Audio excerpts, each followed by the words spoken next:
Hello student, मी गोदावरी तुमचं स्वागत करते पुन्हा एका नवीन पेपरमध्ये, ज्यामध्ये महत्त्वाचा इम्पॉर्टंट पेपर आपण घेऊन आलेलो आहोत।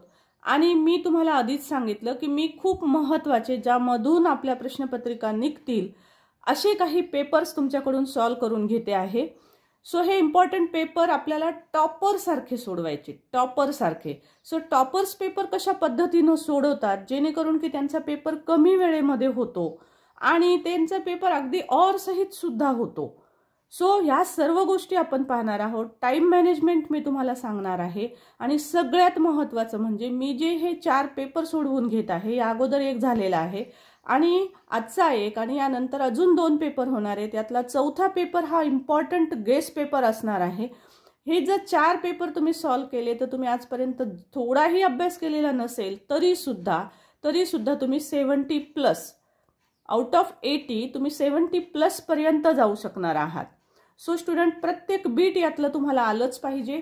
त्यासाठी 4ही हे पेपर एक्झामला जाण्याच्या पूर्वी सुद्धा नीट पाहून वाचून जायचे आहेत। एकही यातलं बीट मला हे जमणं म्हणून सोडून दिलं असं अजिबात करायचं नाहीये। चला तर सर्व ट्रिक्स सहित आजच्या पेपरला सुरुवात करूया। सो स्टुडंट पहा, हा आहे पेपर मार्च 2022चा।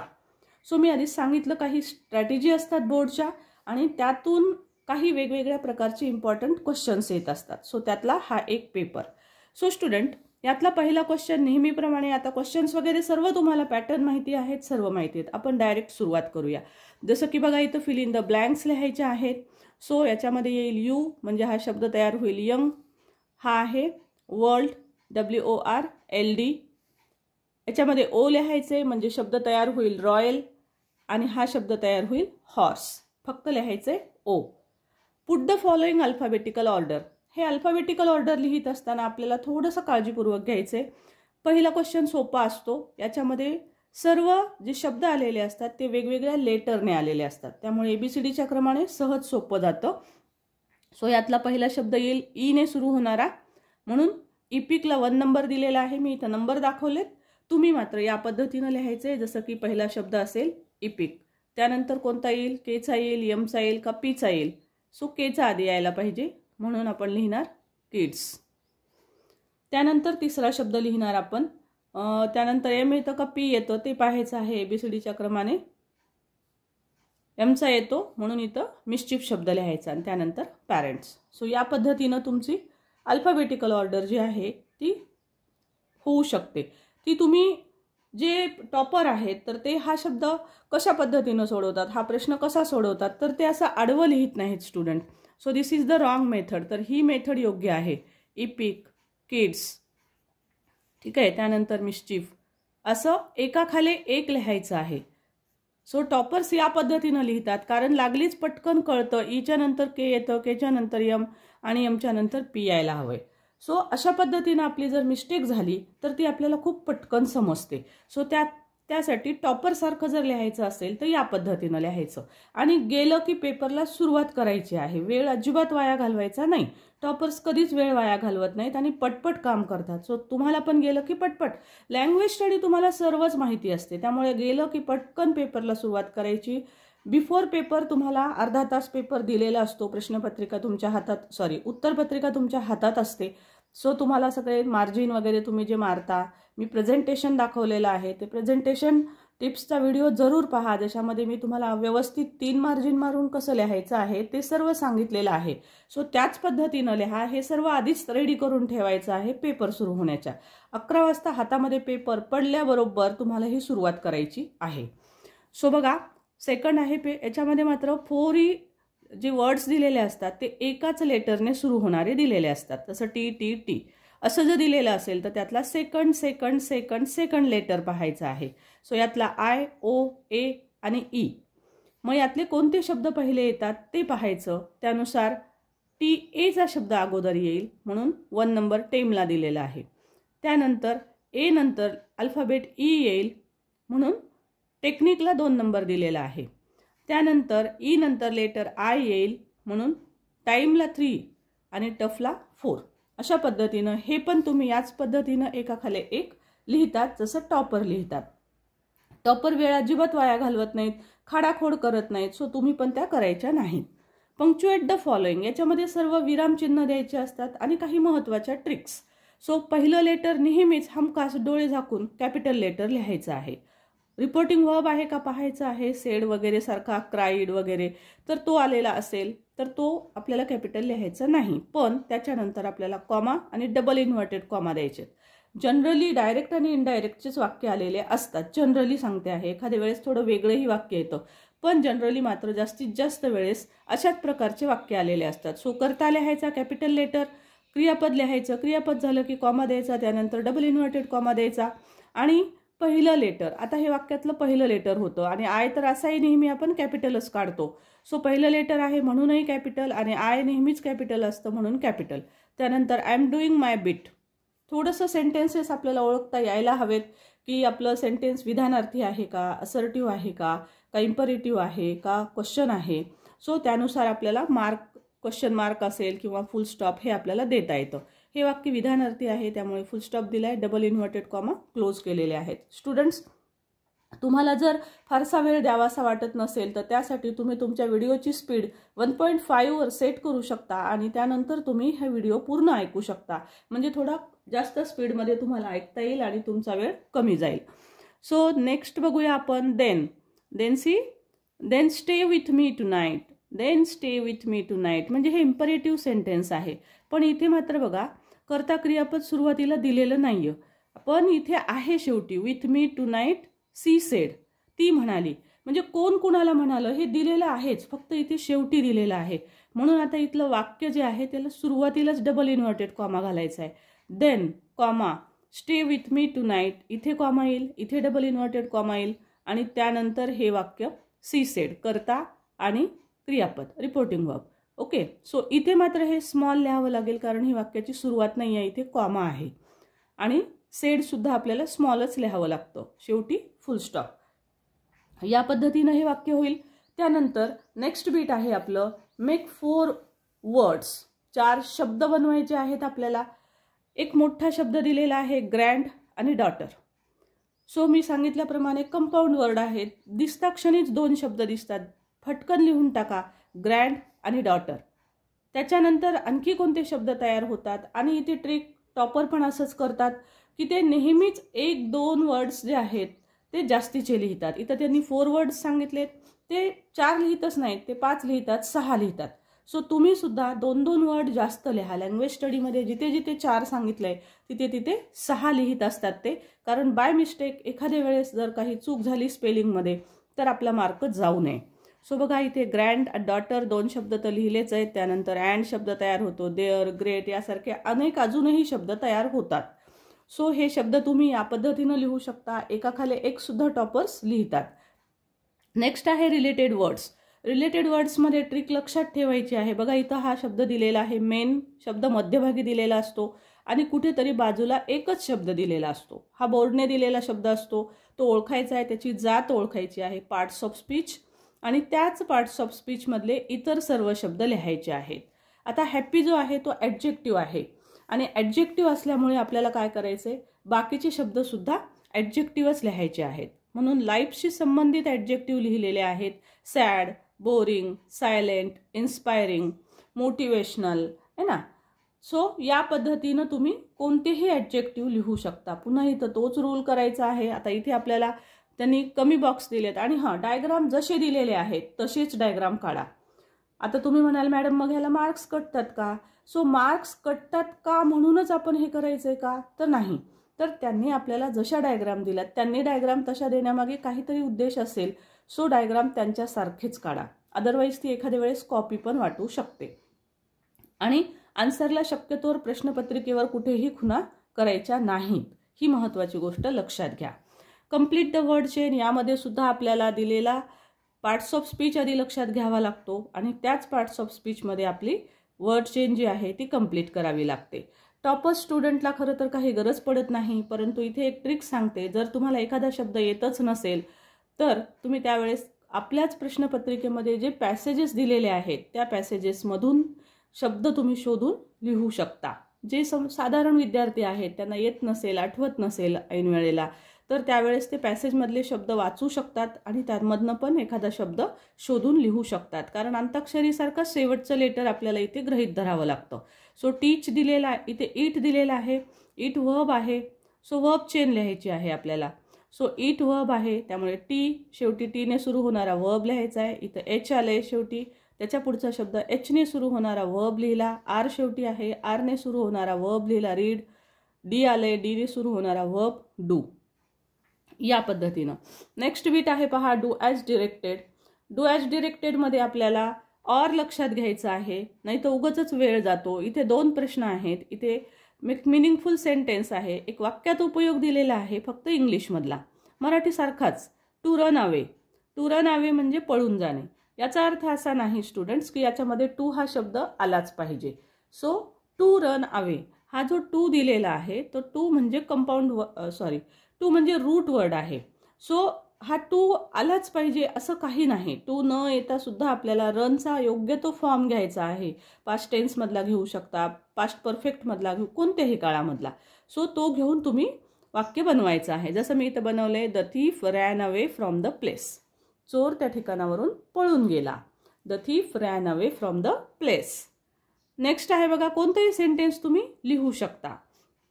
आता इथे क्लॉज ॲड करायला सांगितलंय. मी क्लॉजची ट्रिक तुम्हाला सांगितली होती की अर्धवाक्य दिलेलं असतं. जसं इथं दिलंय आय सॉ अ बॉय, हे अर्धवाक्य आहे. त्याच्या पुढचं वाक्य तुम्हाला जोडायचं असतं. सो जोडण्यासाठी कनेक्टिव्ह नेहमी WH चे वर्ड किंवा दॅट शब्द वापरायचा आहे. जास्त करून तर WH चे वर्ड वापरूनच करता येतील असेच वाक्य आपल्याला परीक्षेला दिलेले असतात. सो हे वाक्य वापरत असताना मात्र तुम्हाला WH चे कोणते वर्ड वापरायचे, तर जर समजा नाऊन आलेलं असेल तर हू वापरा. नाऊनमध्ये पण वस्तू असेल, निर्जीव वस्तू असतील तर त्यावेळेस विच शब्द वापरायचा आहे. प्लेस आलेला असेल ठिकाण एखादं तर वेअर शब्द वापरायचा आहे. या पद्धतीनं आपल्याला कनेक्टिव्ह वापरायचे आणि त्याच्या पुढे एखादं वाक्य जोडून लिहायचंय. I saw a boy who was very I saw a boy who was very fat. Clear. So अशा प्रकारे मी वाक्य लिहिलेलं आहे. I saw a boy who was very active. असं कोणतंही वाक्य तुम्ही तयार करू शकता. सो आता इथे कोणतं लिहावं हा प्रश्न पडत असेल. तुम्हाला जर इंग्रजी लिहायला फारसं येत नसेल, टॉपर तर दोन्हीही लिहितात हे लक्षात ठेवा. टॉपरसारखं तुम्हाला लिहायचं असेल तर तुम्ही पण दोन्ही लिहा. आणि फास्ट जर हा सुरुवात केला, आता बघा हा 10 मार्क्सचा असतो हा प्रश्न, तर मग ह्या प्रश्नाला तुम्ही किती वेळ देणार आहात, तर रूल एकच लक्षात ठेवायचा, जेवढा मार्क्सचा प्रश्न आहे त्याच्या दुप्पट वेळ द्यायचा. 10 मार्क्सचा असेल प्रश्न तर 20 मिनिटं, जास्तीत जास्त 20 मिनिटात आपला हा प्रश्न संपला पाहिजे. पण मी तर सांगेल तुम्हाला या प्रश्नाला तुम्ही 20 मिनिटं पण देऊ नका, 15च मिनिटामध्ये हा प्रश्न तुमचा झाला पाहिजे. टॉपरसारखं लिहिणार असाल तर 15 मिनिट्स आणि घड्याळ सोबतच ठेवायचं आणि घड्याळकडे पाहत पाहत चालायचं. आपला प्रश्न पहिला किती वाजता झाला पाहिजे, 11:15ला झाला पाहिजे. सो यानुसार चला मी टाईम इथून पुढचे पण मॅनेजमेंट सांगणार आहेच. नेक्स्ट आहे बघा, अटेम्प्ट एनीवन प्रिफिक्स और सफिक्सेस ॲड करायचे आहेत. सो तुम्हाला जर हा प्रश्न छान येत असेल प्रिफिक्सेस सफिक्सेस तर हा नक्की सोडवा. जसं इथं पे आहे तर पेमेंट आहे किंवा रीपे करू शकता तुम्ही. हॅप्पी, अनहॅप्पी, हॅपीनेस, याचे तुम्हाला जे काही प्रिफिक्स म्हणजे म्हणजे पहिला शब्द, म्हणजे मूळ शब्दाच्या अगोदर जो लावतो तो प्रिफिक्स असतो आणि मूळ शब्दाच्या नंतर जो लावतो त्याला सफिक्स म्हणतात. सो असे प्रिफिक्स किंवा सफिक्सेस जोडून शब्द तुम्ही तयार करू शकता. किंवा याला ऑरमध्ये एक शब्द आहे बघा, आणि मला वाटतं हे जास्त सोपं जातं मुलांना, कारण याच्यामध्ये ना वाक्य बनवायचे असतात. सो हे तुम्ही सहज सोडवू शकता. आता इथं पे पासून वाक्य बनवायचं आहे म्हणजे वाक्यात पे शब्द येईल या पद्धतीनं, हॅप्पी शब्द येईल अशा पद्धतीनं, आणि हे खूप सोपे असतात. सो ह्याचे वाक्य तुम्ही सहज बनवू शकता. सो कर्ता क्रियापद कर्म असं छोटंसंच वाक्य बनवायचं म्हणजे ग्रॅमॅटिकल मिस्टेक होत नाहीत आणि तुमचा मार्क कटतच नाही. सो मग लिहिला सब्जेक्ट आपण I pay the bill. Okay, अगदी सिंपल छोटंसं वाक्य, पण असं केलं तरी तुम्हाला मार्क पडणारच आहे. हॅप्पी, आय एम हॅप्पी, हे तर पाठच असतं सर्वांना. सो तुम्ही ते जरी लिहिलं तरी नो प्रॉब्लेम ॲट ऑल. फार सोपं वाटायला वाटलं तर आयच्या ठिकाणी एखादा सब्जेक्ट नाऊन लिहा. ठीक आहे. सो जशा प्रकारे की माय मदर इज व्हेरी हॅप्पी, संपलं. अजून छान सेंटेन्स तयार होऊ शकतं. सो याच पद्धतीनं हे जर सेंटेन्स लिहिलं, हे जर सोडवलं तुम्ही, तर 100% मार्क्स तुमचेच असतात. तुम्हाला पाठ असलेले वाक्यच जरूर लिहा, म्हणजे मिस्टेक होणार नाही. येस स्टुडंट, नेक्स्ट आहे आपला टेक्स्च्युअल पॅसेज. आणि या पॅसेजमध्ये पहा, तुम्हाला इथे एक पॅसेज आलेला दिसेल. यामध्ये ट्रू ऑर फाल्स विचारलेला आहे. Same sentence as it is आहे का शोधायचं आहे पॅसेजमध्ये. सेम सेंटेन्स जशाच तसा असेल, एकही शब्द वेगळा नसेल तर ते सेंटेन्स ट्रू असतं. जर त्याच्यामध्ये सेम सेंटेन्समधलं एखादा शब्द वेगळा असेल तर ते वाक्य फाल्स असू शकतं. ह्या अशा साधारण ट्रिक सांगते आहे, पण पटकन शोधण्यासाठी तुम्हाला ह्या कामाला येतील. जसं मी म्हटलं होतं की कमी वेळेत पेपर कसा सोडवतात, टॉपर सुद्धा याच मेथडने पेपर सोडवतात. सो पहिलं वाक्य सेम जशाच तसं आहे बघा. After a hearty lunch the narrator settle down with a story book. So हे वाक्य तुम्हाला जशाच तसं पुस्तकात दिसेल, त्यामुळे हे ट्रू आहे. आणि हे फाल्स, हे ट्रू आणि हे फाल्स. सो सेंटेन्सेस फक्त शोधायचे आहेत पॅसेजमध्ये जशाच तसे आहेत का. नेक्स्ट बीट आहे बघा. सॉरी फॉर द प्रॉब्लेम, कारण कदाचित तुम्हाला पॅसेज व्यवस्थित थोडाफार दिसत नसेल, तर प्लीज कोऑपरेट मी. तुमच्याकडे पुस्तक असेल तर त्यातनं तुम्ही हा पॅसेज पाहू शकता. कंप्लीट द वेब दिलेली आहे पहा इथे तुम्हाला. सो अशा प्रकारची ही वेब आहे. The sounds that broke the silence are, म्हणजे कोणत्या आवाजांमुळे त्यांना त्रास झाला. जी शांतता होती पुस्तक वाचत असताना लेखकासाठी, ती कोणत्या आवाजामुळे मोडली गेली. तर त्यांचे आवाज बघा, मी इथे अंडरलाईन सुद्धा केलेले आहेत, तुम्हाला दिसतील. सो हेच तुम्हाला लिहायचं आहे. ऑफकोर्स जशा पद्धतीनं त्यांनी वेब डायग्राम दिलेले आहेत, चौकटी दिल्यात, सो याच पद्धतीनं चौकटीमध्ये लिहा. इथे चौकट तुम्ही नंतर लहान मोठी करू शकता किंवा तुमचं उत्तर किती आहे पाहून त्यानुसार ही चौकट तयार करा. आणि फास्ट काम करायचं आहे. चौकट पहिले आन्सर लक्षात घ्यायचं आहे प्रत्येक वेळेस आणि मगच त्याची चौकट करायची आहे, म्हणजे तुम्हाला लहान मोठी चौकट होणार नाही. सो त्यासाठी टॉपरसारखं हे नियोजन असणं खूप गरजेचं आहे. सो मी चारही गोष्टी तुम्हाला अंडरलाईन करून दिलेल्या आहेत. Intermittent chirping, house sparrows, and then the harsh cawing of crow, the shrill call of kite flying, हे सर्व मी अंडरलाईन करून दाखवलेले आहेतच. नेक्स्ट बीट आहे पहा. जोड्या आलेल्या आहेत इथं. इथे एक मिस्टेक आहे. पेपरमध्ये अशा प्रकारे एखाद्या वेळेस मिस्टेक होऊ शकते. पेपरमध्ये जर मिस्टेक झालेली असेल स्टुडंट्स तर तुम्हाला त्याचे फुल मार्क्स मिळतात. फक्त काय करावं लागतं, क्वेश्चन अटेम्प्ट केलेला पाहिजे.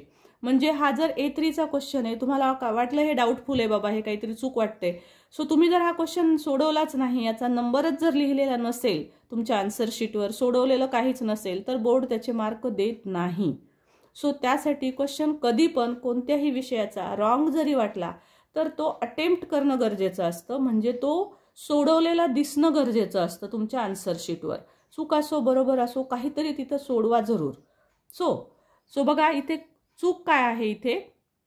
सो इकडे नाउन शब्द आला आहे, इकडे डिस्क्रायबिंग वर्ड्स शब्द आलेला आहे. इकडं नाउन शब्द पाहिजे, इकडे डिस्क्रायबिंग वर्ड्स पाहिजे, परंतु तुम्ही मात्र करेक्ट सोडवायचं आहे. मी तुम्हाला करेक्ट सोडवून दाखवते. आता हा प्रश्न जो असतो डिस्क्रायबिंग वर्ड्सचा, तो तुमच्या पॅसेजमध्येच असतो. डिस्क्रायबिंग वर्ड्स पॅसेजमधलेच असतात.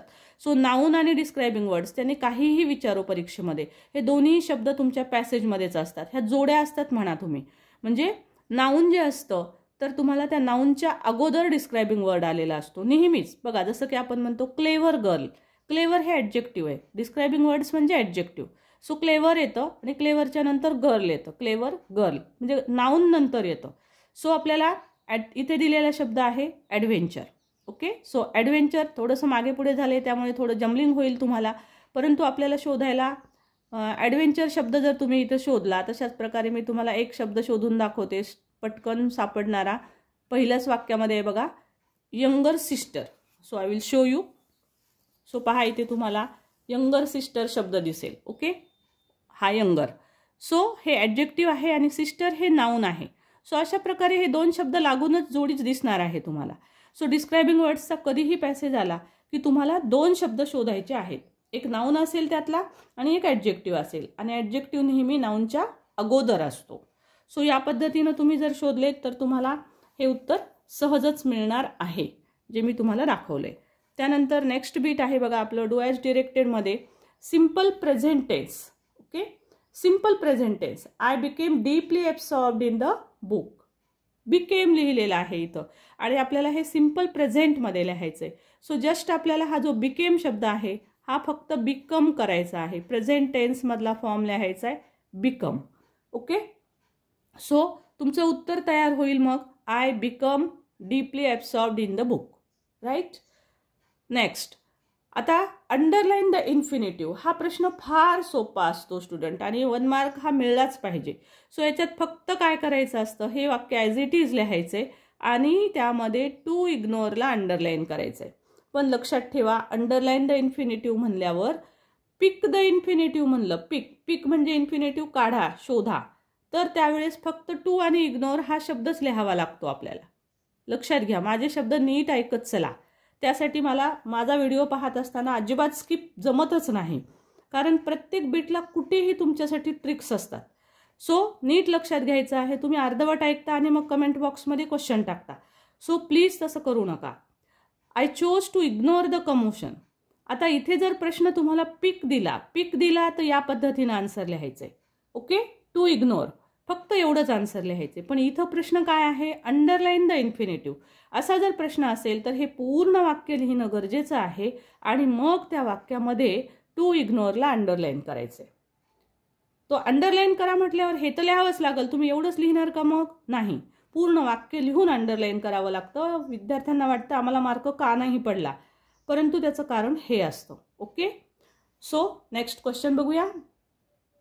सो स्टुडंट बघा, पर्सनल रिस्पॉन्सचा क्वेश्चन आहे, which type of story do you like to read and why. Story विचारली आहे, टाईप विचारलेला आहे. सो आन्सर तुम्हाला पूर्ण वाक्यात 6 ते 8 ओळीमध्ये लिहिणं अत्यंत आवश्यक आहे. सो तुम्ही लिहू शकतात की I like to read the adventurous stories. कोणतीही स्टोरी लिहा तुम्ही, तुम्हाला ॲडव्हेंचरस आवडत असेल, फनी स्टोरीज आवडत असतील त्या तुम्ही लिहू शकता. त्याचं रिझन लिहायचं आहे, because I like all these type of stories, adventurous stories, because it makes us confident, it makes me bold, it is a kind of focus and concentration creating stories, and that's why I like these type of stories. अशा प्रकारचं लिहू शकता तुम्ही, किंवा it has a twist, so I like this. अशा प्रकारे तुम्हाला जे काही रिझन्स येतील ते तुम्ही इथे लिहू शकता. 6 ते 8 वाक्य. नेक्स्ट पॅसेज दिलेला आहे, मीनाचा पॅसेज तुम्हाला दिलेला आहे. इझी पॅसेज आहे हा. तुम्हाला मी अंडरलाईन करून सर्व रिकाम्या जागा दिलेल्या आहेत. कम्प्लीट द सेंटेन्सेस सांगितलेलं आहे. Meena stayed alone as. इथे मला सांगायचं आहे की कम्प्लीट सेंटेन्सेस दिले तर दिलेलं हे जे वाक्य आहे ते पण लिहिणं गरजेचं असतं. सो पहिलं वाक्य पण लिहा आणि अर्ध हे जे वाक्य आहे ते अशा पद्धतीनं पुन्हा डॉट डॉट करून अंडरलाईन करूनच लिहा. ओके, अंडरलाईन करण्यासाठी वेगळा पेन वापरला तर चालतो, नो प्रॉब्लेम. 2 पेन न लिहू नये असं दिलेलं असतं, परंतु दुसरी पेन तुम्ही अंडरलाईन करायला वापरू शकता. म्हणजे सपोज 2 पॅसेज तुम्ही निळ्या पेननं लिहिले आणि तिसरा पॅसेज तुम्ही काळ्या पेननं लिहिला, असं चालत नसतं. परंतु एका पेननी संपूर्ण पेपर लिहिलाय आणि दुसऱ्या पेननी अंडरलाईन केलं तर अजिबात हरकत नसते. सो या पद्धतीनं तुम्हाला याचे आन्सर शोधायचे आहेत, ते सहज सापडतील. आणि एक ट्रिक इथे मी तुम्हाला सांगेल, जी की टॉपर्स नेहमी वापरत असतात. जनरली असं असतं की पहिली जी रिकामी जागा किंवा जे काही वाक्य दिलेलं असेल, पहिलं वाक्य सुरुवातीच्या वाक्यांमध्ये सुरुवातीच्या पॅरेग्राफमध्ये आपल्याला सापडतं. दुसरं जे उत्तर असेल तर ते त्याच्या पुढच्या लाईन्समध्ये सापडतं. याच्यामध्ये पण सेम तसंच आहे पहा. सो हा जो क्रम असतो हा क्रम बहुतेक वेळेला वापरला जातो. याचा अर्थ असा नाही की कधी खालचे वर उत्तरं येणार नाहीत, परंतु तुम्ही टॉपर आहात, तुम्हाला ह्या ट्रिक्स माहिती आहेत, तर तुम्ही सुरुवातीला याच पद्धतीनं शोधून पाहायचं आहे. म्हणजे पहिलं उत्तर पहिल्या लाईनमध्ये सापडलं तर दुसरं उत्तर सापडत असताना पुन्हा पहिली लाईन पाहण्यात वेळ नाही घालवायचा. सो दुसरं उत्तर शोधत असताना दुसऱ्या लाईनपासून शोधायचं. तिसरं उत्तर शोधत असाल तर तिसऱ्या लाईनपासून शोधा. म्हणजे तुम्हाला उत्तर जिथं मिळालेलं आहे त्याच्या पुढच्या लाईनपासून पुढचं उत्तर शोधा, म्हणजे तुमचा टाइम वाचतो. ओके, सो पुन्हा हा पॅसेज 10 मार्कांचा आहे. सो 10 मार्कांच्या पॅसेजसाठी तुम्हाला 20 मिनिटांचा वेळ साधारण द्यायचा आहे. पण मी सांगेल यापेक्षा सुद्धा तुम्ही 5-1 मिनिटं ह्या दोन्ही पॅसेजमध्ये मिळून वाचवू शकता. सो बघा, या पद्धतीनं तुम्हाला रिकाम्या जागा सापडतील. कम्प्लीट द सेंटेन्सेस, त्यानंतर डिस्क्राईब मीनाच कॅरेक्टर. हा आपल्याला B2 मध्ये क्वेश्चन आलेला आहे. इथे काही डायग्राम दिलेली नाही, काही नाही. मीनाचं कॅरेक्टर लिहायचं आहे. सो इथे सहज तुम्हाला कॅरेक्टर सापडेल. पहिल्याच पॅरेग्राफमध्ये मीनाचं कॅरेक्टर दिसेल तुम्हाला. She was an only child and had the habit of complaining about and anything and everything. So तिचं कॅरेक्टर कसं होतं, तिला हॅबिट ऑफ कंप्लेनिंग होती. सो तुम्ही तुमचे सेंटेन्सेस तयार करून पण लिहू शकता की Meena had habit of complaining about everything and anything. So naturally no one want to be with her. किंवा तुम्ही सेम सेंटेन्स अशाला असं पण लिहू शकता, she wasn't a very pleasant company and that's why nobody wanted to visit her. So तिचं हे महत्त्वाचं नेचर तुम्ही 3-4 वाक्यांमध्ये इथं जरूर लिहायचं आहे. सिमिलर वर्ड्स तुम्हाला शोधायला सांगितलेले आहेत पॅसेजमधनं, तुम्हाला सहज सापडतील. फाइंड शब्द आला की लक्षात घ्यायचंय. फाइंड म्हटलं की पॅसेजमध्येच उत्तरं आहेत. ओके. राईट शब्द आला असेल, राईट सिमिलर वर्ड्स, तर याचा अर्थ असतो तुम्ही मनाने लिहायचं. परंतु फाइंड म्हटलं की पॅसेजमध्येच शोधावं लागतं, म्हणजे त्याची उत्तरं पॅसेजमध्येच सापडणार आहेत.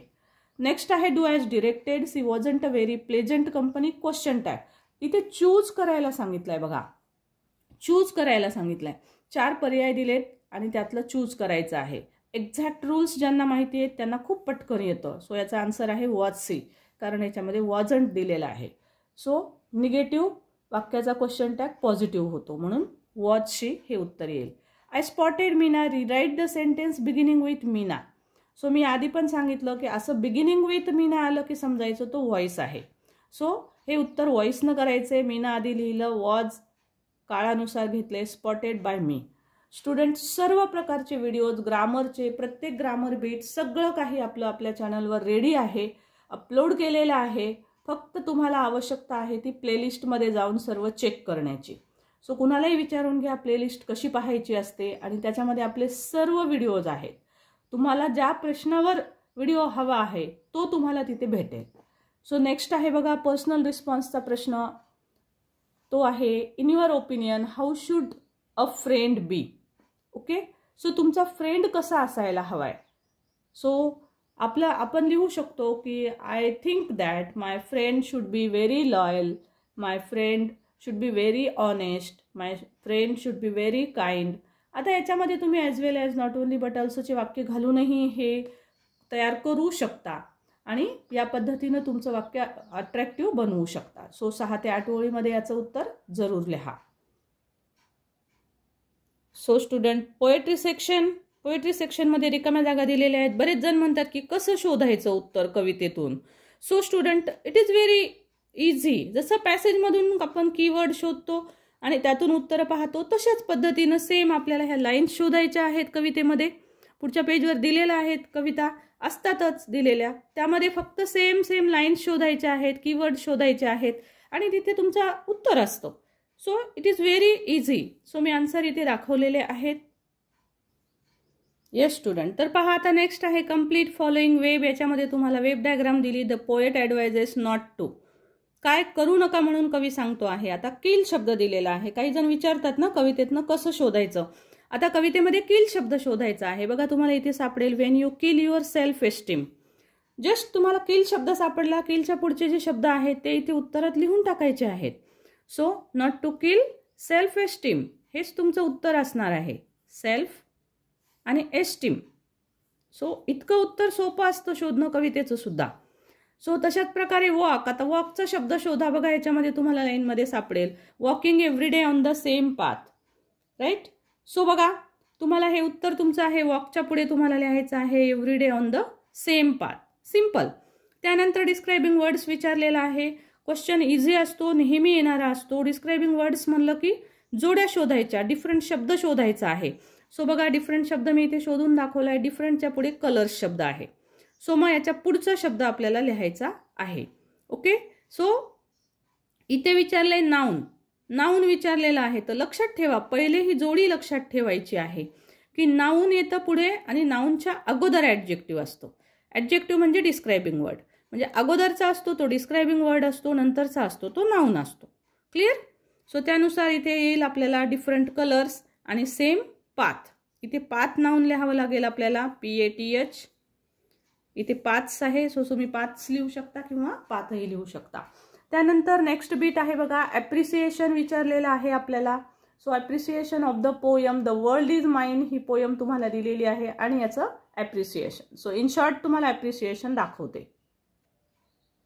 सो पहा स्टुडंट, द वर्ल्ड इज माइंडचं ॲप्रिसिएशन नेहमी याच पद्धतीनं लिहा. टॉपर्स नेहमी याच पद्धतीनं लिहितात. सो तुम्हाला बॉक्स करायचा आहे आणि बॉक्स करून तुम्हाला याची उत्तरं या पद्धतीनं लिहायची असतात. The world is mind, central idea, box याच पद्धतीनं जरूर करा आणि उत्तर लिहा. नेक्स्ट आहे पहा non textual passage. Fill in the blanks दिलेले आहेत. पूर्ण वाक्य जरूर लिहा आणि रिकाम्या जागांना अंडरलाईन करा. उत्तर शोधण्याची पद्धत सेमच असते नॉन टेक्स्च्युअल पॅसेजमध्ये. जर तुम्हाला डिटेलमध्ये हवं असेल तर आपला नॉन टेक्स्च्युअल पॅसेजचा व्हिडिओ जरूर पहा, ज्याच्यामध्ये तुम्हाला टेक्स्च्युअल पॅसेजचे आन्सर शोधण्याची मेथड आणि नॉन टेक्स्च्युअलची शोधण्याची मेथड सेमच असते स्टुडंट. त्यामुळे आन्सर फक्त काय करायचं आहे, नॉन टेक्स्च्युअल पॅसेजला सुरुवातीला पॅसेज 2-3 वेळेस वाचून घ्यायचा आहे. क्विकली वाचायचा आहे, खूप फास्ट वाचायचा आहे, म्हणजे तुम्हाला तो थोडासा परिचयाचा होतो आणि त्याचा विषय वगैरे काय आहे ते समजतं. कारण याच्यावरून तुम्हाला पुन्हा समरी लिहायची असते. सो समरी लिहित असताना मग कोणतं टायटल द्यावं, तर हा पॅसेज वाचत असताना जास्त वेळेस जो शब्द आलेला दिसेल तर ते टायटल तुम्ही देऊ शकता. जर तुम्हाला दुसरं टायटल सुचतच नसेल, तुम्हाला विषय कळत नसेल तर. ओके, सो या पद्धतीने याच्या रिकाम्या जागा शोधा. सो सी स्टुडंट, नेक्स्ट आपला पॅसेज मधला क्वेश्चन आहे complete the following wave diagram.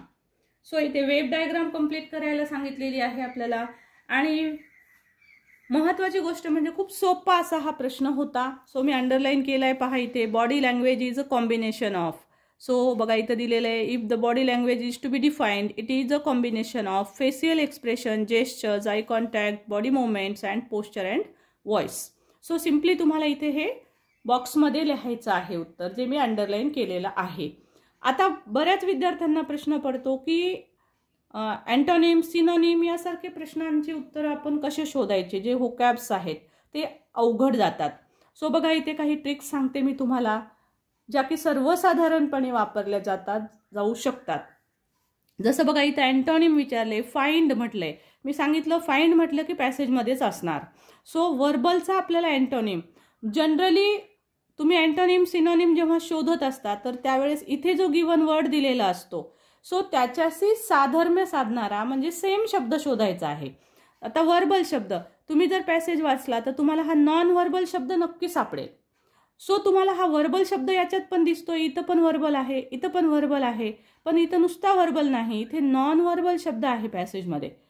So मग तुम्हाला लक्षात यायला हवं की अरे ही जोडी तुमची अँटोनिमची होऊ शकते. सो अशा वेळेस अँटोनिमच्या जोड्या शोधण्यासाठी अशा सिमिलर शब्दाची मदत तुम्ही घेऊ शकता. तशाच प्रकारे इथं पण आलेले बघा कम्फर्टेबल. आता कम्फर्टेबलसाठीचा शब्द सेम याच्या शब्दासारखा शब्द जर शोधला तुम्ही तर तुम्हाला सापडेल अनकम्फर्टेबल. सो बघा ही ट्रिक खूप उपयुक्त आहे. मग त्यावेळेस शब्दाचे अर्थ समजो किंवा नाही समजो. सो या पद्धतीनं सिमिलर शब्द दिसणारे जर सापडले तर ते शब्द जरूर लिहा. सिमिलर म्हणजे एकदम सिमिलर येणार नाही आहेत, कारण याच्यात काही ना काही फरक येईल तरच ते विरुद्धार्थी असतील. सो हा फरक तुम्ही यावरून शब्द शोधू शकता तुम्ही. म्हणजे 2 नाही तर नाही, पण 1 तर मार्क हमखास तुम्हाला पडायलाच पाहिजे. त्यानंतर सेंडर, याचा विरुद्धार्थाचा सेंड म्हणजे पाठवणे, घेणारा म्हणून रिसिपंट. एंटरटेन म्हणजे मनोरंजन, त्याच्या विरुद्ध कंटाळवाणे म्हणून बोर्डम शब्द आलेला आहे. सो बोर शब्द तर आपण नेहमीच वापरतो. सो तुम्ही बोर्डम शब्द वाचलात की तुमच्या लक्षात येईल मनोरंजन करणारा त्याच्या उलटा काय असेल बाबा, कंटाळवाणा. सो मग अशा पद्धतीनं सुद्धा तुम्ही त्या दिलेल्या वाक्यातून त्याचा अर्थ शोधू शकता. आपण एक अगोदर व्हिडिओ अपलोड केलेला आहे पहा, जरूर तुम्ही प्लेलिस्ट चेक करा. त्याच्यामध्ये मी अनसीनमधनं अँटोनिम कसे शोधून काढायचे ते दिलेलं आहे. सो त्यानंतर बघा डू ॲज डिरेक्टेडमध्ये WH प्रश्न दिलेला आहे. याच्यावरचा व्हिडिओ पण मी अपलोड केलेला आहे की WH चे प्रश्न आपण कसे लिहिले पाहिजे, कारण अनसीनमध्ये हा प्रश्न हमखास असतो. बघा the eyes convey a range of emotions. Eyes काय करतात तर रेंज ऑफ इमोशन्स त्या दर्शवतात, कन्वे करतात. सो आपल्याला कायचा प्रश्न विचारावा लागेल, म्हणून व्हॉटने सुरुवात केलेली आहे. त्यानंतर हेल्पिंग वर्ब इथे कोणतंच नाही म्हणून डू घेतलं आपण, कारण इथे द आईज आहे आणि कन्वे हा प्रेझेंट टेन्स दाखवतो. सो आईज अनेक वचनी आहे म्हणून आपल्याला प्रेझेंट टेन्स असल्यामुळे डू घ्यावं लागतं. So what do the eyes convey, आणि शेवटी आपल्याला येईल क्वेश्चन मार्क. नेक्स्ट आहे पहा, इथे विचारलंय able to use able to, rewrite using able to.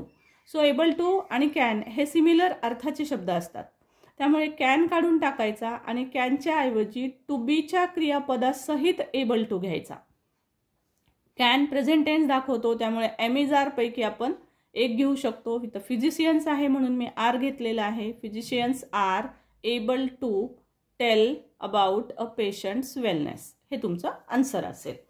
Okay, so यावर सुद्धा व्हिडिओ लवकरच मी अपलोड करणार आहे. तुम्हाला डू ॲज डिरेक्टेड मधले जे बिट्स आहेत छोटे छोटे येणारे ते मी तुम्हाला देणारच आहे. काही दिलेले आहेत, सो प्लेलिस्ट चेक करू शकता. पर्सनल रिस्पॉन्सचा क्वेश्चन बघा. Non verbal communication plays an important role in our daily life, comment. So मी तुम्हाला पर्सनल रिस्पॉन्सचे प्रश्न कसे सोडवायचे यामध्ये दाखवलं होतं, सांगितले होते प्रश्न प्रकार. त्यातला हा एक प्रश्न प्रकार आहे. एक स्टेटमेंट दिलं जातं आणि तुम्हाला कमेंट करा किंवा एक्सप्लेन करा, अशा प्रकारे प्रश्न विचारला जातो. मी 5 टाईप सांगितलेले आहेत, त्यामध्ये पर्सनल रिस्पॉन्सच्या ट्रिक्स पण दिलेल्या आहेत. सो जरूर तो व्हिडिओ पहा. आता याचं उत्तर कसं लिहायचं मग? Non verbal communication plays an important role in our life. So yes आपण लिहायचं जशाल तसं. सुरुवातीला हे सेंटेन्स लिहायचं आणि yes I agree with this sentence that non verbal communication plays an important role in our daily life because with the help of the facial expression even we can communicate with small kids. छोट्या छोट्या मुलांसोबत सुद्धा आपण facial एक्सप्रेशनच्या सहाय्यानं आपण communicate करू शकत असतो. Our emotions we can show our emotions with non verbal communication. आपण आपल्या नॉन व्हर्बल कम्युनिकेशननी म्हणजे आपण न बोलता सुद्धा आपल्या वेगवेगळ्या फेशियल एक्सप्रेशननी आपण आपले इमोशन्स शो करू शकत असतो. सो लिहा की we can show our emotions with the help of non verbal communication. So these are very important in our daily life because whenever we try to speak with the kids, then those kids who are unable to understand the language, they only watches us. So facial expressions are very important. अशा प्रकारे तुम्ही इथे answer लिहू शकता. त्यानंतर next beat आहे summary writing. Okay, so summary writing 5 मार्काचा प्रश्न आहे. समरीची ट्रिक तर मी तुम्हाला छानपैकी सांगितलेली आहे. सध्या तो खूप व्हायरल होतोय व्हिडिओ, कारण त्याच्यामध्ये 2 महत्त्वाच्या छान ट्रिक्स मी सांगितलेल्या आहेत. आता याच्यात बघूया आपण की समरी लिहित असताना काय करायला हवं. तर पहिली महत्त्वाची गोष्ट म्हणजे स्टुडंट, समरी लिहित असताना उदाहरणं कधीच लिहायची नाहीत. पहिली ट्रिक, उदाहरणं कधीच लिहायची नाहीत. सेंटेन्सेस जे आहेत तो 1/3 मध्ये तुम्हाला समरी लिहावी लागते, म्हणजे साधारणतः 6 ते 8 वाक्य. परंतु तुमच्या प्रश्नपत्रिकेच्या नुसार तुम्हाला कमीत कमी 1 पेज उत्तर तुम्हाला लिहिणं अपेक्षित असतं. सो या पद्धतीनं समरी लिहायची आहे. उदाहरणं लिहू नका. कोणते सेंटेन्सेस लिहिले पाहिजे त्याची मी एक छान ट्रिक दिलेली आहे. तुम्ही तुमच्या अनसीन पॅसेजमध्ये जे प्रश्न आलेले आहेत त्या प्रश्नांमधून तुम्ही त्याची मदत घेऊ शकता आणि तुम्ही समरी लिहू शकता. समरीला एक टायटल देणं अत्यंत गरजेचं असतं, कारण टायटलला 1 मार्क असतो. आता दाखवते तुम्हाला समरी कशी लिहिलेली आहे. सो बघा, या पद्धतीनं तुम्हाला समरीचं टायटल दिसेल. Non verbal communication, a way of expression. Non verbal communication is about sending a message without using words. It includes body language, tone of voice वगैरे वगैरे वगैरे सर्व लिहिलेलं दिसेल. सो या पद्धतीनं तुम्ही समरी लिहू शकता. समरीमध्ये एक लाईन सोडून तुम्ही पॅरेग्राफ सुद्धा पाडू शकता, नो प्रॉब्लेम ॲट ऑल. किंवा तुम्ही याला चौकट करून छानपैकी चौकटीमध्ये सुद्धा लिहू शकता. आणि टॉपर्स कधीच वेळ वाया घालवत नाहीत. मी सांगितलेले ट्रिकनं जरूर तुम्ही आन्सर लिहा. खूप फास्ट होतं आणि बिलकुल विचार करण्यात वेळ अजिबात जात नाही. So follow our trick. Important point, writing skill कसं सोडवायचं, फास्टमध्ये कशा पद्धतीनं सोडवायचं. क्वेश्चन नीट वाचायचं आहे आणि क्वेश्चन नीट वाचून आपल्याला जो फॉर्मॅट पार्ट असतो माहीत असतो ते लिहायला सुरुवात करायची. याच्यात ॲड्रेस दिला का पाहायचं, क्वेश्चन नीट वाचायचा, ॲक्च्युअल पत्र कुणाला लिहायचंय हे लक्षात घ्यायचं आहे आणि डायरेक्ट पत्र लिहायला नवीन फ्रेश पेजवर सुरुवात करायची.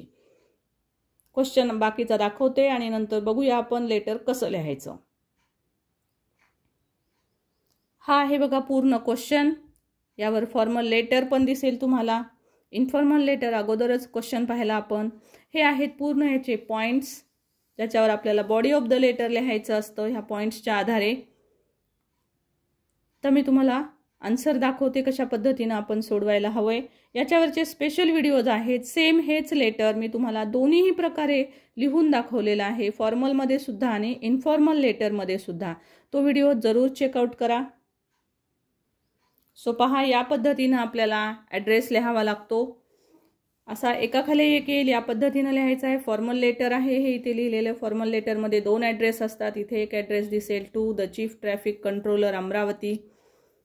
त्यानंतर सब्जेक्ट लिहिलेला दिसेल. यानंतर पहा, सब्जेक्ट नंतर रिस्पेक्टेड सर, ज्याला आपण सॅल्युटेशन म्हणतो. त्यानंतर तुम्ही कोण आहात हे प्रतिनिधी लिहिलेलं आहे. I am Sanjay Bhosale, the resident of Purva colony. म्हणजे तुम्ही कोण आहात, एक प्रतिनिधी म्हणून तुम्ही हे लेटर लिहित असता, फॉर्मल लेटर. त्यासाठी आय एम, आपण कोण आहोत ते लिहिणं गरजेचं असतं. सो या पद्धतीनं हे पत्र सोडवलेलं आहे. फॉर्मॅट कसा असावा, मार्किंग स्कीम, हे सर्व जर हवं असेल तर आपला व्हिडिओ जरूर चेक करा, ज्यामध्ये मी तुम्हाला मार्किंग स्कीम सहित उत्तर कसे लिहायचे, फिक्स लाईन्स दिलेले आहेत. सगळ्यात इम्पॉर्टंट म्हणजे फिक्स लाईन्स जर तुम्ही पाठ करून गेलात तर कोणत्याही पत्रामध्ये तुम्हाला आउट ऑफ मार्क्सकडे नेण्यासाठी त्या फिक्स लाईन्स तुम्हाला निश्चितच उपयोगाला येतात. सो पहा, अशा प्रकारे क्लोजिंग पॅरा लिहावा लागेल तुम्हाला. हा क्लोजिंग पॅरा. त्यानंतर तुम्हाला एंड करताना त्यांचे आभार मानायचे, thanks again for the same. आणि एंडिंग लिहायची आहे प्रॉपर, युअर्स फेथफुली. आणि जे सुरुवातीला ॲड्रेसमध्ये तुम्ही नाव लिहिलेलं आहे तेच नाव शेवटी लिहायचं आहे. तुमचं स्वतःचं नाव अजिबात लिहू नका. युअर्समध्ये अपॉस्ट्रोफी एस कधीच काढायचा नसतो. सो या पद्धतीनं आपण लेटर रायटिंग सोडवू शकतो.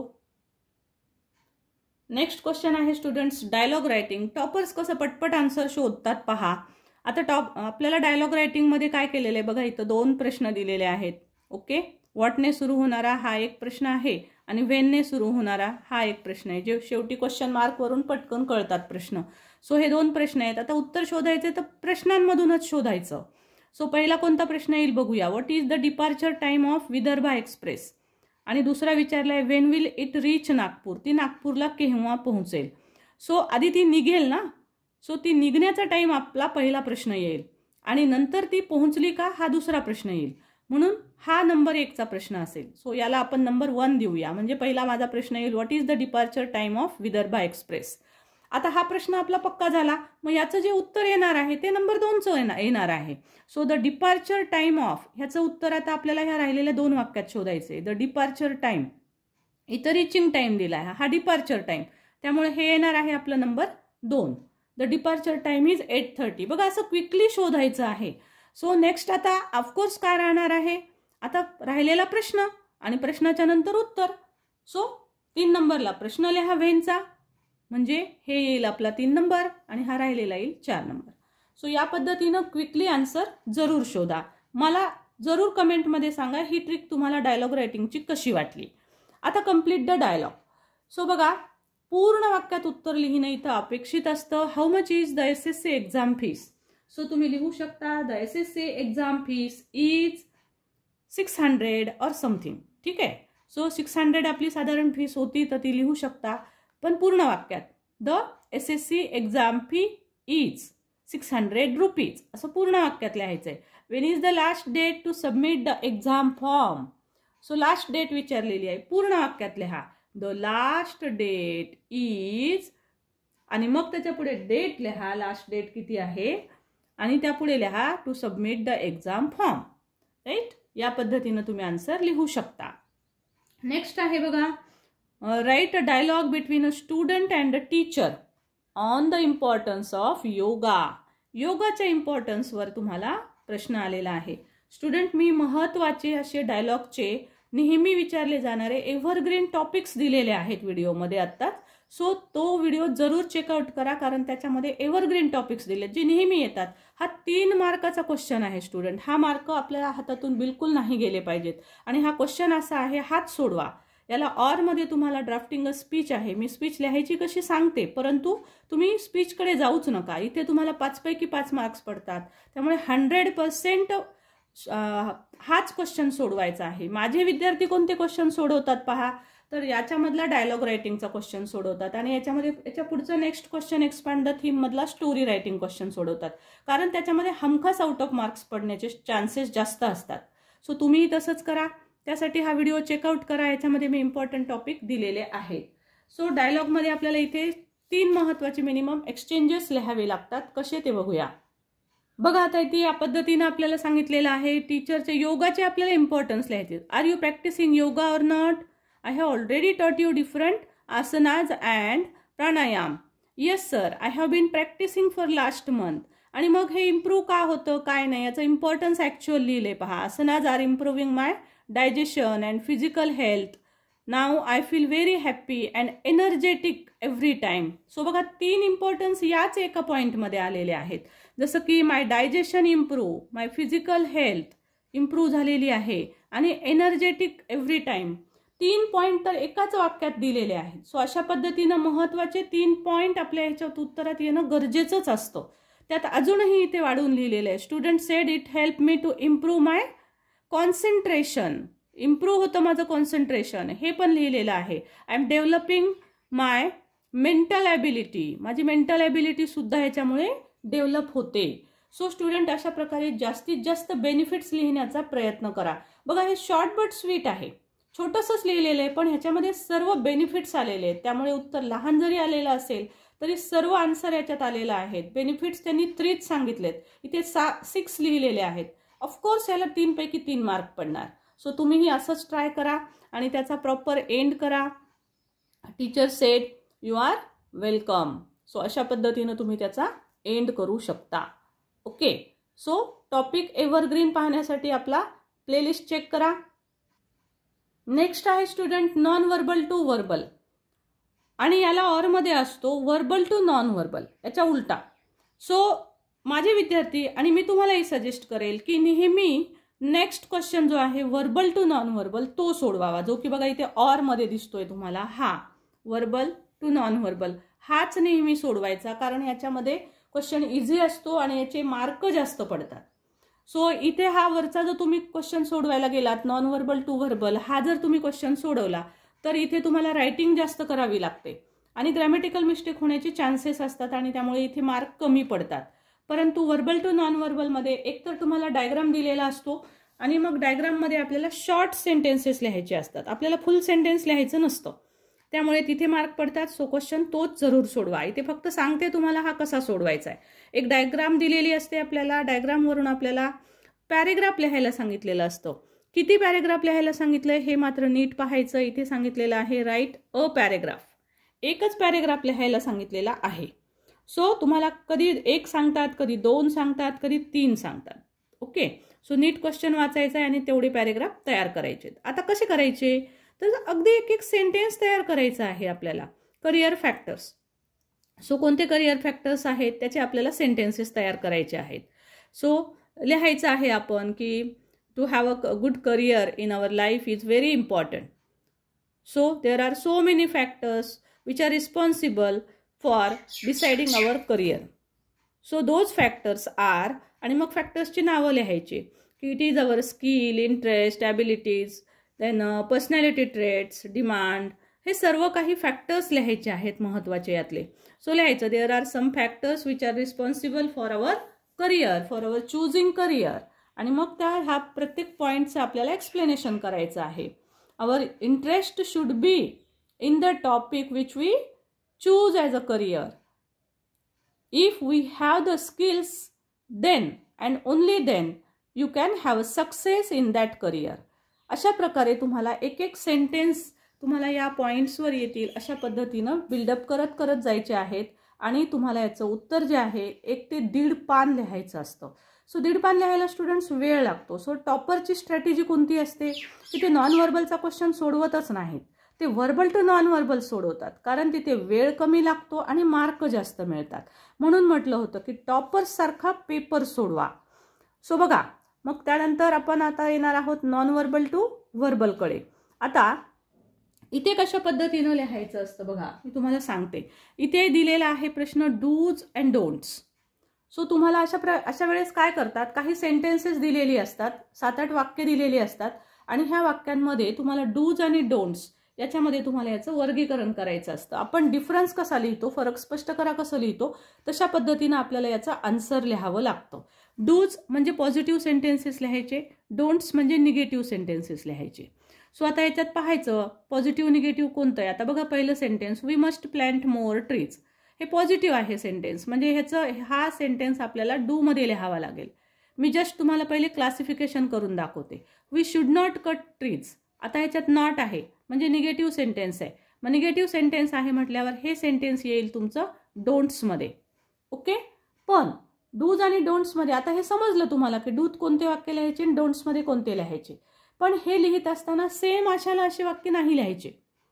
सो आपल्याला हे डूने सुरुवात करून डोंटने सुरुवात करून लिहायचे आहेत. आता डूने सुरुवात केली म्हणजे ते इम्परेटिव्ह सेंटेन्सेस असतात, डोंटने सुरुवात केली म्हणजे इम्परेटिव्ह सेंटेन्सेस असतात.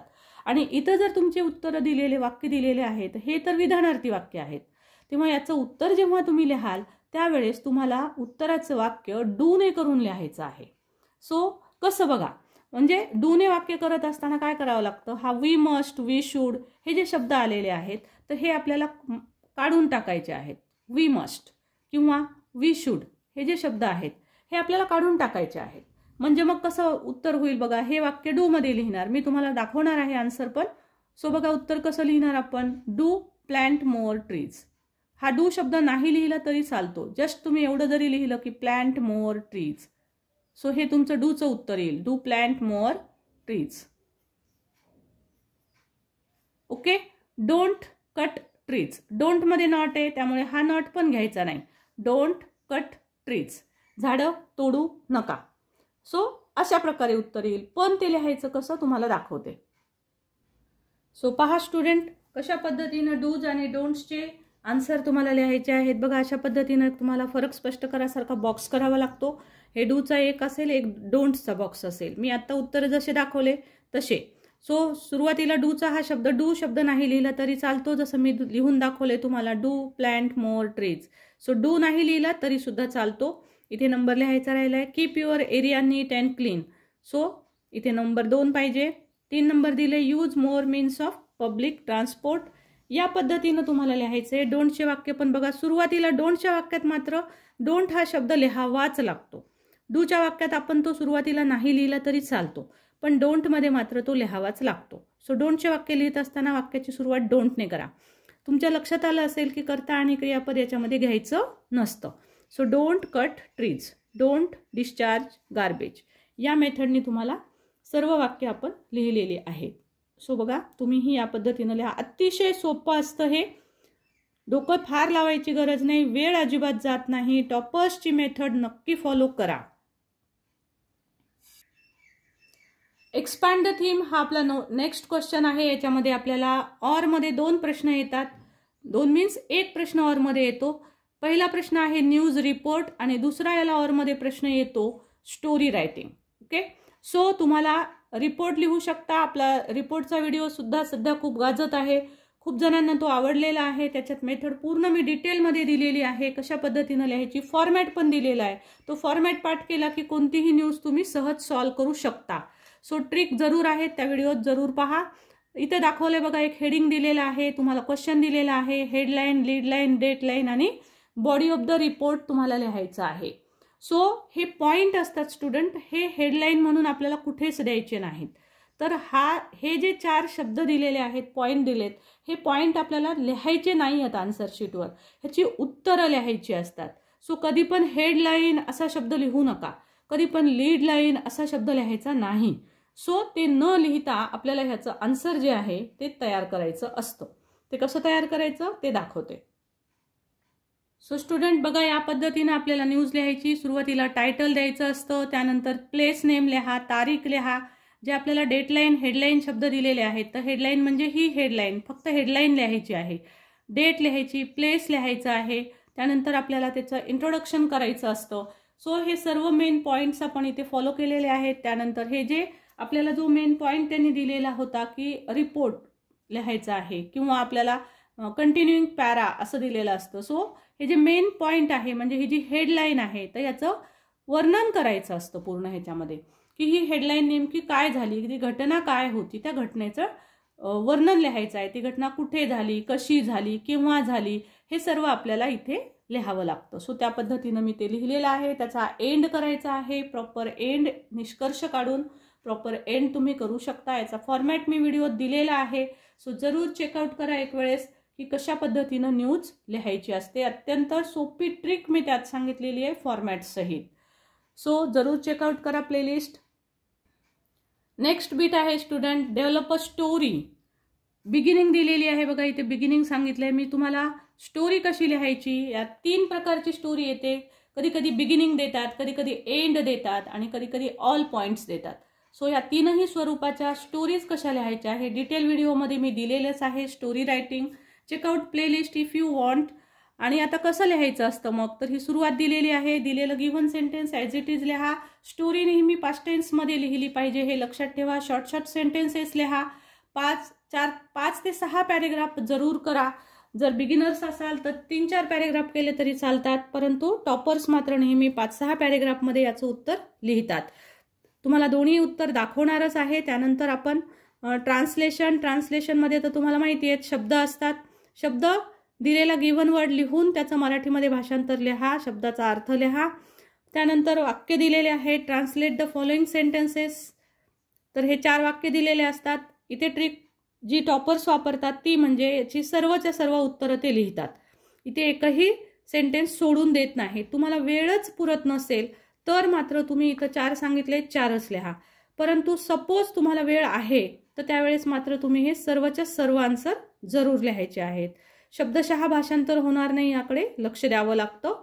भाषांतरचा सुद्धा व्हिडिओ आहे, प्रोव्हर्बचा स्पेशल व्हिडिओ आहे. जर तुम्हाला प्रोव्हर्ब समजत नसतील, पाठ नसतील, माहिती नसतील तर प्रोव्हर्बचा पण आपला सेपरेट व्हिडिओ आहे, तोही एक वेळेस चेकआउट करा.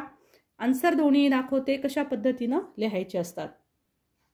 सो पहा, स्टोरीचं टायटल दिलेलं दिसेल, the axe life saver of the woodcutter, किंवा सिंपल वुडकटर लिहिलं तरी सुद्धा चालेल. सो या पद्धतीनं इंट्रोडक्टरी पॅरा दिलेला आहे आपल्याला. जसे मी तुम्हाला रूल्स सांगितले, पास्ट टेन्समध्ये स्टोरी लिहायची असते. पॅरेग्राफ सोडण्यासाठी 1 लाईन ब्लँक सोडायचं आहे नवीन फॉर्मॅटनुसार. सो या पद्धतीनं करू शकता. पॅरेग्राफ कमीत कमी 3, बिगिनर्स असाल तर 3 आणि तुम्ही टॉपर्स असाल तर 6 पॅरेग्राफपर्यंत तुम्ही लिहू शकता स्टोरी. स्टोरीच्या सगळ्यात शेवटी तुम्हाला त्या स्टोरीवरून काय शिकायला मिळालं ते तुम्हाला लिहायचं आहे. म्हणजेच तुम्हाला मोरल ऑफ द स्टोरी लिहायचं आहे. डायलॉग लिहू शकता, डायलॉगमध्ये प्रेझेंट टेन्स वापरू शकता. सो अशा पद्धतीनं शेवटी मोरल लिहायचा राहिलेला आहे माझा, परंतु तुम्ही जरूर लिहा. सो मोरलला सुद्धा इथे मार्क्स असतात. Students, these are very important topics आणि महत्त्वाचे आपले पेपर्स आहेत. टॉपर्स सारखे पेपर प्रत्येक ठिकाणी मी तुम्हाला टाइम मॅनेजमेंट सांगितलेलं आहे. 5 मार्काच्या प्रश्नासाठी 10 मिनिट या पद्धतीनं डबल टाइम द्यायचा आहे आपल्याला मार्क्सनुसार. सो स्टुडंट, व्हिडिओ तुम्हाला नक्कीच आवडला असेल, लाईक जरूर करा. आणि हो, येणारे आणखी 2ही पेपर जरूर पहा. शेवटचा गेस्ट पेपर असणार आहे, त्याच्यासाठी तर जरूर वेट करा. आणि हो, लाईक करायला विसरू नका. Thank you so much for watching. Thank you.